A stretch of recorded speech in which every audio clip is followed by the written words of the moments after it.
And today we are going to have a little chat.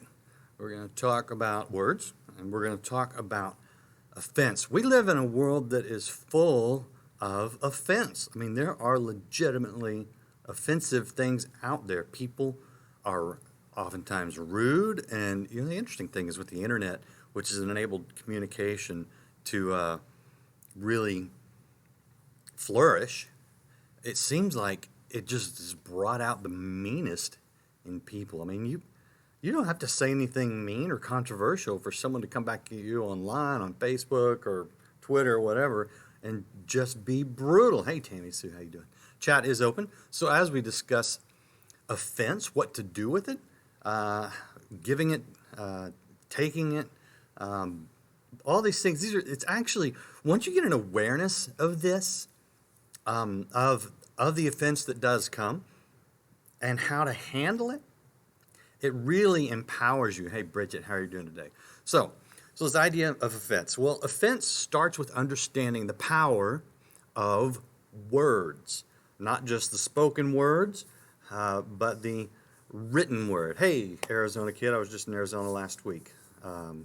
His name is James, just like my first name is James. So again, chat is open, all these places. If you're watching live, jump on in here and we can talk about this. I want to know what you do with offense, because again, offense will come, and my gosh, it's an election here in the United States, which means it frankly it wears me out. And with what's going on right now in Washington D.C., it's almost mind-numbing. It just seems silly at times, but in all of this are people who are offended, or at least act offended, or who give offense. So what are we to do with that as Christians? Okay, number one, understand the power of words. Consider just these two-word phrases. I do. I'm sorry. Even thank you. That can change things. Obviously, I do is going to change things for life. Consider these negative words. Hey, Justin. Hey, Judy. Good to have you guys here. We're talking about offense. We're talking about the power of words and the awareness that when you get it will enable you to handle things so much better. And that's my goal here. Consider these negative two-word phrases. You can't. How about shut up? Or the vulgar blank you, right? I mean, it changed. We had just this last week. We had. Thank you, Bridget. I will tell them that. Just this last week, we had I think it was a 9-year-old girl shot in her car because people had gotten in a little very, very minor road rage kind of thing, right? And there was some communication back and forth, and someone shouts some ugly words, and it just escalates so fast. Here's some other words that can change your life. Guilty, right? Or add one word, not guilty. Again, changes everything. A stock trader, buy, sell, makes all the world in the difference. A soldier, charge, retreat, right? Words have power. Words can hurt, or words can heal. Harsh words, they provoke negative attitudes. They can provoke anger. They can provoke fear or shame or resentment. And people sometimes carry these words for life. Our words have power. Hello, Alex. Good to have you here. So on the flip side, healing words, they can repair the damage that just inevitably comes in life. And I don't mean, just a good, nice quote. Quotes can be nice and they can be helpful. But I'm talking about words that really hear the heart of another person, that perceives their state of mind, that addresses their real needs. And so understanding the power of our words, I would say, starts with listening. Listen first. Let me tell you a little story. A few years ago, I was sitting at a light, and I was in a car, kind of a smaller car, and there was a big SUV on my left, so I couldn't see around them. Light turns green, and, my nature is light turns green, you go, right? Light turned green, and I kind of hesitated because I couldn't see around the SUV to my left, that always makes me a little nervous. I'm old enough to know. And that SUV wasn't moving. So I kind of just took my foot off the brake, which means that I rolled out a little bit, but I thought it odd that the SUV wasn't going in. I don't know what it is. I mean, these things happen so fast, but all of a sudden this car comes flying through from my left, the blind side where I couldn't see through that SUV, flying through the red light. I mean, not even close, right? And of course, I jammed my brakes on. I was barely moving, and I braced for impact. And I just heard this, not a big noise, but a definite noise. And so I put it in park, and I got out of my car, and I looked, and the car that had gone through the intersection was now stopped over here, and he pulled into a little gas station. And I looked, and there's my license plate laying in the middle of the intersection, and the little plastic frame that was around it was in pieces, right? So I walk out in the intersection, and actually the lady behind me in a minivan had gotten out and kind of walked up, and I said, "Did you see that?" And she goes, "Yeah, he totally ran that red light." And she said, "Do you want me to hang around in case you need a witness, like a police report kind of witness?" And I said, "Please do." So meanwhile, this other guy had gotten out of his car in the parking lot just right across the street. It wasn't a big intersection. And so I'm holding my license plate and pieces of the frame, and I walk over there, and he starts yelling at me. He's like, "Look what you did to my car. I can't believe what you did." Well, I wanted to punch him in the face, right? I wasn't going to do that, but you know what I'm saying. What I did want to do is shoot back at him. You know, "You ran a red light, you idiot." Because when you have that kind of near miss, it does get you. I mean, your adrenaline is pumping, you know? And he gets out of his car and he's yelling at me. And I'm like, dude, we might have a situation here. Well, he had turned so that actually the driver's side was again kind of facing me. He'd made like this loop in the parking lot. And I look, and there's this, he was mid-20s, you know, and there's this young girl sitting in the car, and she has an absolute look of terror on her face. Well, no wonder, because it was her side that got the scrape, and it was, I mean, not inches from my car. It just clipped my car. So, I mean, she knows, right? Thanks, Tammy. She knows how close this thing was. And this girl's just looking at me. And her window's down. And so I look at her and I said, are you okay? And she goes, "Yeah." She said, I'm sorry, because I kind of bent down towards her, because, I mean, I could tell this girl was in serious distress. And meanwhile, this guy's over here kind of pacing and, in a fury. She said, "I'm sorry. We just came from his grandfather's funeral, and they were very close. It's been a really rough day."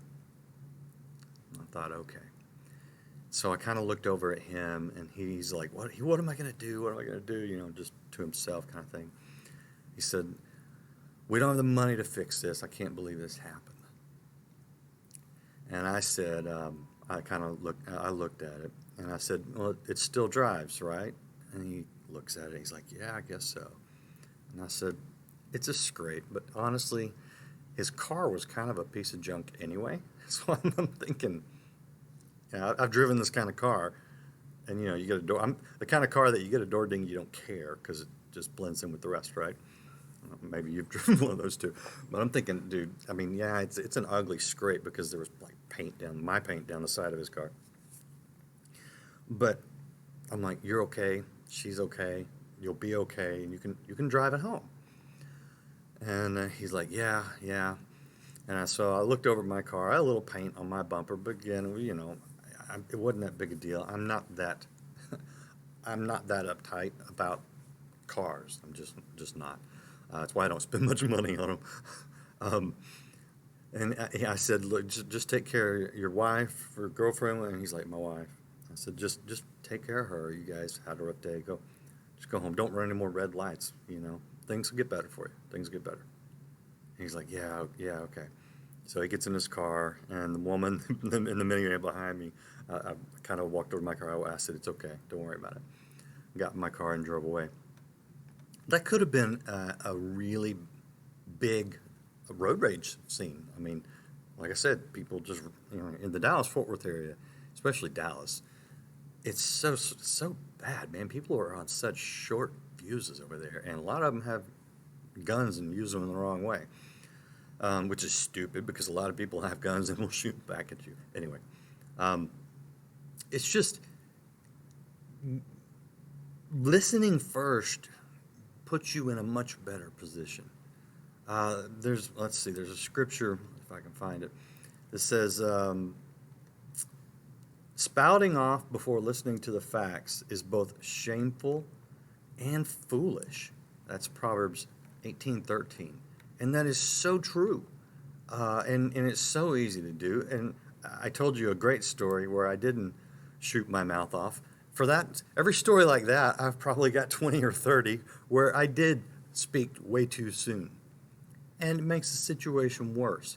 So understanding that our words have power first, and that we should listen before we speak, the whole 2 ears, 1 mouth thing, really is a step of maturity, step in the right way, and something I have to remind myself on a regular basis. So this leads into the idea of offense, which is just all over the place, all right? So Proverbs says that an offended friend is harder to win back than a fortified city. And if you've lived that long, you know what it's like, People get offended. And some people just get offended no matter what you do or say. So I recognize that. But even so, it is within our power to communicate in such a way that we try to avoid offense. On the other side, it is within our power to communicate in such a way that intends to offend. And I don't just mean making people angry, okay? There's lots of ways to cause an offense in someone's life. Consider this, and if you're a guy, ladies, just bear with me here. Andrew will understand, I would think. Yelled at it. It is hard to do when you're getting yelled at. But consider this, and I've been in this situation. A nice-looking woman or man, or not man in my case, a nice-looking woman walks by in like a restaurant, and someone says, wow, they make a comment about her, and you turn and look. Well, if that turns into lust, if you're the one that said, hey, check her out, you actually just gave an offense because you caused someone to go somewhere that they weren't going to go on their own. You just walked them right into a lustful situation. And that may not even been on purpose. Again, think before you speak, right? Or maybe, and I've been in this situation, I have seen this one. I have been the nice guy in the room. It's interesting when you're a Christian and you're working in a completely secular environment, how different it is from a ministry where I work now, and I'm glad to work where I do now. But maybe there's a coworker who is a bit of a jerk, arrogant, always right kind of person. Again, if you worked in a secular place, you've definitely been around this guy. And he has an idea, and it's a stupid idea in a meeting, right? And it is. You got a choice. You can politely have it looked at another way, or you can savage this guy. Give him what he deserves, right? Tear him down in front of everybody. Explain why it's the dumbest idea ever. And it's just going to make him mad, but you think, okay, he deserves it. Still, you have used your words to cause an offense. And here's the thing.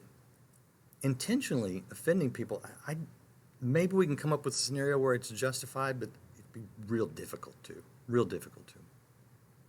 Maybe your friend's having a hard time with her marriage, and you tell her that you always knew her husband was a dirtbag, and that she never should have married him, and he's never going to change.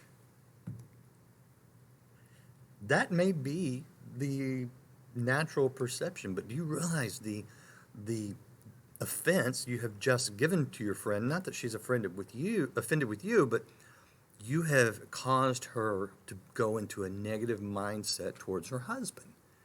We hear that kind of thing all the time. Um, this happens. Someone tweets something mean at you, you rip into them. And this is so easy for me to do. Twitter, if you ask me, is a bit of a wasteland. And I know I'm on Periscope, so apologies to Twitter, but it's just there's a lot of garbage out there. But if think about social media, and it took us a few years to realize this, those of us who it came about in our lifetimes.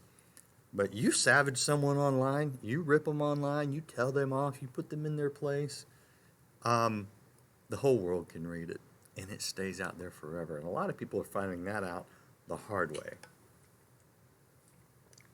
Sorry, need my coffee. When we invoke anger, jealousy, lust, resentment, despair, and other morally destructive feelings in someone, we have just given an offense to them. It doesn't necessarily mean they're angry with us. We can cause someone else to stumble. And I got to tell you, doing it in the name of honesty is no excuse. None at all. I'm not going to lie. And then you just do something that causes someone to stumble. Think about your words. Think about your words. Now, there are some situational ethics. I don't know if that's the right term. I know most Christians will flinch at that idea. Let me give you this. I had a friend, still a friend. I hadn't seen him in a while, but when after I got out of college, me and a bunch of my college friends, a bunch of guys from Oral Roberts University, we get together, and instead of going out to dinner, we're all on tight budgets. You know how it is when you get out of college. And I got married a week after I graduated, so you got that too. And we don't have a lot of money. So instead of going out to eat or to a movie or something, we would all get together and we would literally put $5 in the pot, and we would play cards. We would play poker with plastic chips, and it was a nickel ante, and we would play for hours on $5. And the worst case, we would allow one buy-in, a second buy-in, in other words. So you could go up to $10 if you were having a bad night just to stay in the game. But we capped it at $10. So the worst that would happen was you lost $10, spending an evening with your friends, and it was great fellowship, to be honest with you. And some of those guys are still my friends to this very day. So I know if you have a problem with the whole idea of using money in a card game, I apologize, don't mean to cause you offense, but that's kind of where I'm going. It was not a financially irresponsible thing for us. It was not a compulsive deal. There was no big deal. And even to this day, I hate casinos because they're just wired to take your money. But it was fun to hang around with the guys and play some cards. So we had one friend who traveled a bit. He traveled a lot. And he'd come back in town. We were all excited that he was back in town. And I said to a mutual friend, I was like, hey, so-and-so's coming over tonight. We get one more guy, we can play some cards, And thank you, John, for affirming me there. And my friend looked at me and said, no, we're not playing cards. And I was like, what's wrong? Did you suddenly become a fundamental Baptist on me? Apologies if you're a fundamental. See, I got to watch my words. I'm going to offend some people. He said no, and he told me that our friend, who had actually made a bunch of money, young, had a gambling problem. Like, he had gotten some big checks and had promptly driven across the country to go to casinos, because this was back in the early 90s when there weren't casinos on every corner, and lost it, because that's what casinos do. They take your money. If you don't know that by now, let me just tell you. They're built to take your money. So he said, and I was like, it's $5, and he's like, not the point. And I was like, okay, you're right. I get it. So we didn't do what we would normally do with no guilt, doing nothing wrong. I honestly can say that I don't think there was anything wrong with us sitting and playing the cards. We still do it sometimes. We didn't do it because we didn't want to create an offense in our friend who had a gambling problem. Does that make sense? So, not giving offense really requires some awareness. Now, again, if I hadn't known that, I'd have walked right into it. But, we knew, and it requires sometimes sacrificing things that are even okay, which means sometimes just not giving your 2 cents.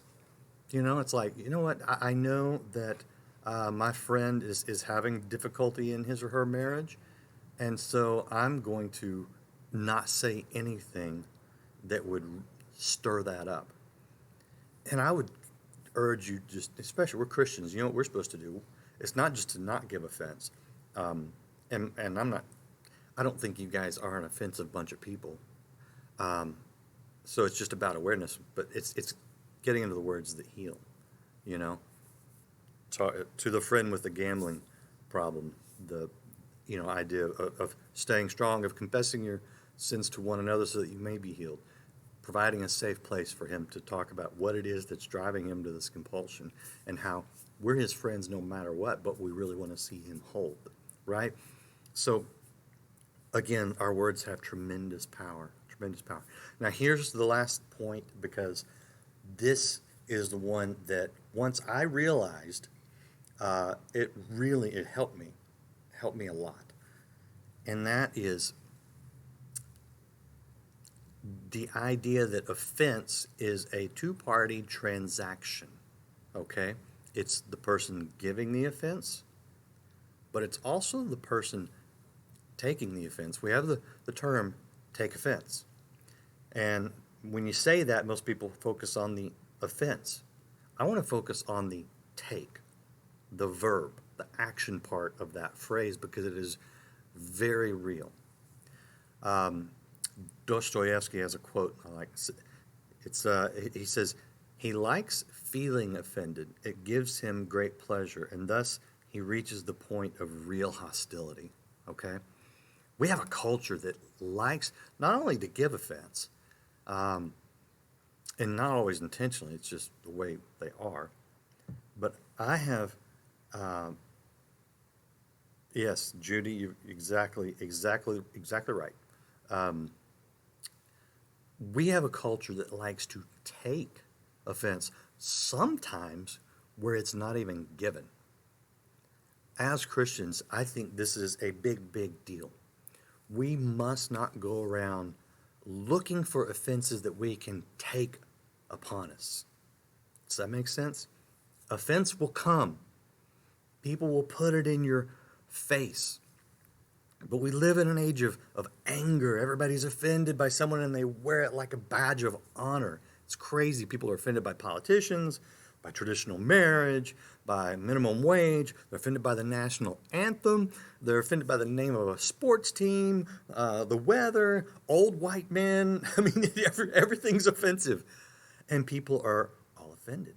And it's really bizarre because we have this culture that I don't know if it's always been there and I've been blind to it, or if it's really just kind of mushroomed. I think it's kind of mushroomed, but I don't know.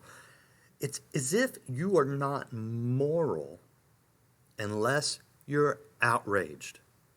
Now, this is one person's perspective, and I understand that it's an imperfect measure. But when I was a kid, I saw people in the church who were constantly offended by the sins of the world. And then I saw, and because I grew up Southern Baptist until they asked us to leave, another story. And then, and I'm friends with them now, by the way. And then sort of this movement of grace, at least in my life, and the lives of a lot of people that I know, where they came out of this legalistic mindset. And even something like a Church of Christ friends that grew up no makeup, long skirts, no music, and offended by everything. And it's been nice to see the transformation where they've relaxed a little bit, not relaxed their morals or compromised, but just understood that the legalism is not equate to godliness, right? So, Judy, so there's this grace that I've seen in the church, and At the same time, it's like the world has gone the other way. It's like now the world is offended. It's like popular to be offended. And the more outraged you are, the more of a social media star you are. It's really weird. Um, and it's kind of a self-righteous indignation. People talk about, moral outrage or righteous indignation. I tell you, it's self-righteousness is what it is. It's completely out of control. Um, and a lot of it's drawn along religious or racial or political lines, and it's ridiculous. So I want to tell you something that maybe you know, but if you don't, this will change the way you deal with people, okay? You don't have to take offense, even when it's given, even when it's waved in your face. If you look at Jesus, he did not take the offense upon him. When he was on the cross, he didn't even think about the accusations that were being hurled on him. He refused to even take those upon him. We do not have to take the offense that the world constantly gives. It is a two-part transaction. They will give. Even Christians will give. If you haven't been hurt in church long enough, just keep going. Wait, I bungled that phrase. If you haven't been hurt in church, you haven't been going long enough. Edit, right? Beauty of live. You can't edit. There is offense giving. What happens in your life if you refuse to take it? You feel better because you're not carrying around the junk that someone's throwing at you. And you know what? The people that are trying to cause the offense, they're just left holding their own pile of nastiness, right? It's a wonderful thing when you realize, I don't have to be offended with you. You can come out and wave your banner and shout your slogans and scream in my face. And you know what? If I decide I'm just not going to be offended by you, I'm not even going to think about it. I'm not going to dwell on it. It's a bunch of garbage. I don't want it. It takes power away from people who are empowered by their self-righteous indignation.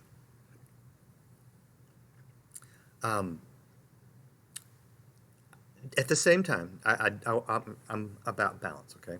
There are things that should offend us in a right way, in a healthy way. And I'll give you an example here.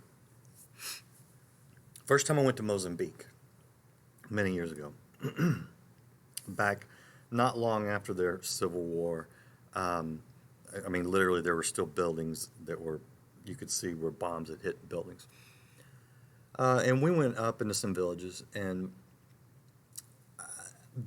what we call abject poverty, meaning in the United States, when a child goes hungry, and I recognize that children do go hungry in our country and in Canada and in the West, it's a problem usually what I would call of transportation. In other words, there's food. I mean, my gosh, leftovers in my refrigerator. If there was a hungry kid next door, we'd be like, we grew up with kids from all over our neighborhood eating. My wife cooked for an army, and so we had plenty of food, and we shared it.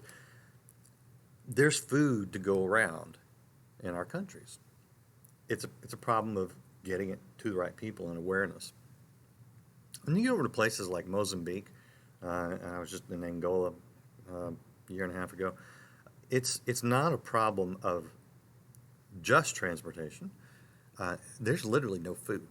I mean, there is no food to be found. It's not laziness.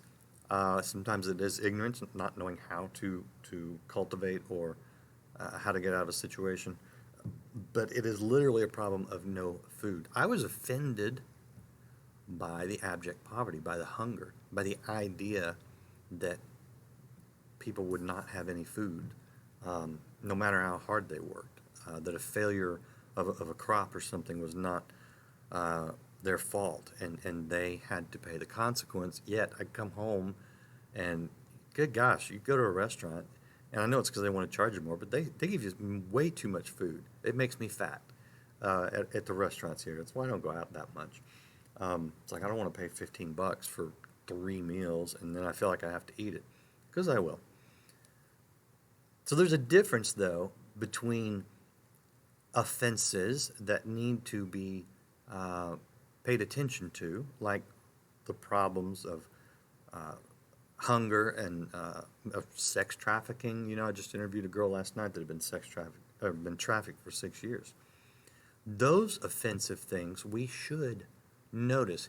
Here's the difference. The difference is in taking it in or taking it on. Okay?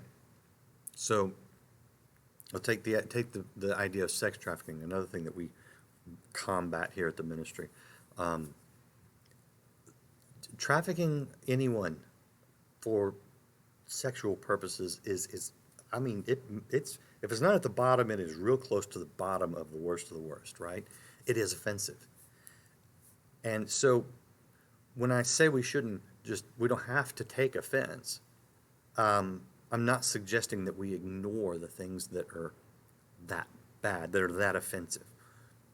What I'm suggesting is we don't take it in to the point where we say, oh, it's awful. Sex trafficking is awful. This world's going to hell. I can't wait for it to burn and Jesus pull us out of here so we don't have to deal with this anymore. That's not the right way to handle a legitimate offense, something that is legitimately offensive. I'm suggesting instead of taking it in and having a negative reaction, which could also be, it's so awful, I'm just so depressed, I'm pessimistic towards the world, or I'm detached from the world, or I'm grieved to the point of paralyzation. Be careful taking it in when you can take it on. Taking on something that is offensive, like starvation or sex trafficking, means that you do something about it. This is what I believe that we are called to do as Christians. Not to take in the offense, to take on the things that are truly offensive and make a positive change. That I can't tell you how much I believe that is the calling of Christians in every area of life. If you are offended by the political climate in your city, don't just take it in and get angry or detached, Take it on. Go make a difference. Go run for local office. Go change a law. Go take it on.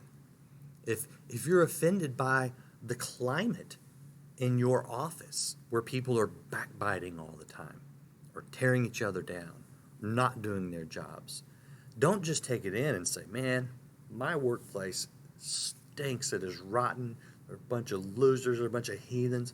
Take it on.